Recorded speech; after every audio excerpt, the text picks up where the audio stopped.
15ই আগস্টের পরে আমরা পারতাম না। খুনের জাতি হিসেবে পরিচিত ছিল এই দেশ। ভিক্ষার জাতি হিসেবে পরিচিত ছিল। প্রাকৃতিক দুর্যোগের দেশ হিসেবে পরিচিত ছিল।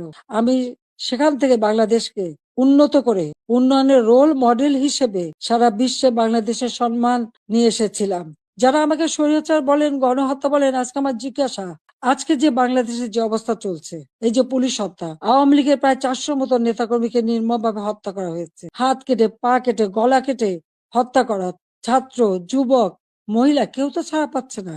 ছেলেকে পায় না বলে মাকে গ্রেপ্তার করা, মাকে গাছের সাথে বেঁধে অপমান করা, জায়নামাজের উপরে কুপিয়ে মারা অথবা আগুন দিয়ে পুড়িয়ে ফেলা, এ কি বর্বরতা!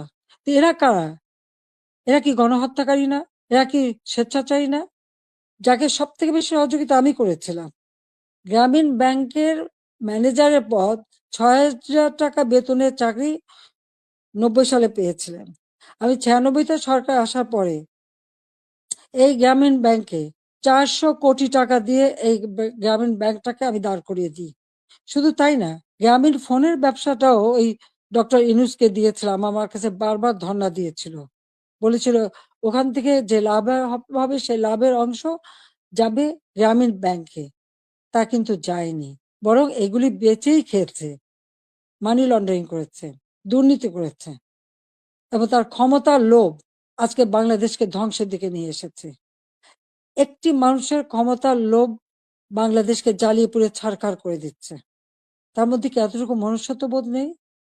কৃতজ্ঞতা বোধ নেই? যেই তার উপকার করে তার উপরেই, তার মাথায় আঘাতটা করতে হবে। কিন্তু লাখো শহীদের রক্তের বিনিময়ে যে পতাকা পেয়েছি, যে সংবিধান পেয়েছি, যে স্বাধীনতা পেয়েছি, তা ওই কয়েকজন বুলডোজার দিয়ে ভেঙে গুড়িয়ে দেবে এ শক্তি তাদের হয়নি এখনো। এটা তাদের দুর্বলতার প্রকাশ। তারা একটা দালান ভাঙতে পারে, কিন্তু ইতিহাসকে তারা ধ্বংস করতে পারে না। ইতিহাস কিন্তু তার প্রতিশোধ নেয়, এটাও তাদের মনে রাখতে হবে। একবার মুছে ফেলা হয়েছিল 75-এর পর, এরপরে আবার এখন শুরু। যারা এটা করছে তারা তাদের হীনমন্যতার পরিচয় দিচ্ছে। তাদের কাছে বোধহয় বাংলাদেশের স্বাধীনতাটা পছন্দ হয় না, ওই পাকিস্তানিদের মানে অধীনে থাকা আর তাদের পদলেহন করাটাই তাদের বোধহয় পছন্দ।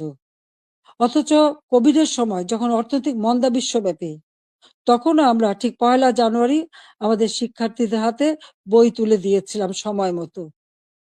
তাদের পড়াশোনা, স্কুলে যাওয়া বন্ধ ছিল, অনলাইনে পড়াশোনা করা বা টেলিভিশনের মাধ্যমে এক একটা ক্লাসগুলি সেটা তুলে ধরা তাদের কাছে। ঘরে বসে আমার ঘর আমার স্কুল, এই কর্মসূচি বাস্তবায়নের মাধ্যমে পড়াশোনা যাতে অব্যাহত থাকে সেই ব্যবস্থাই আমরা করে দিয়েছিলাম।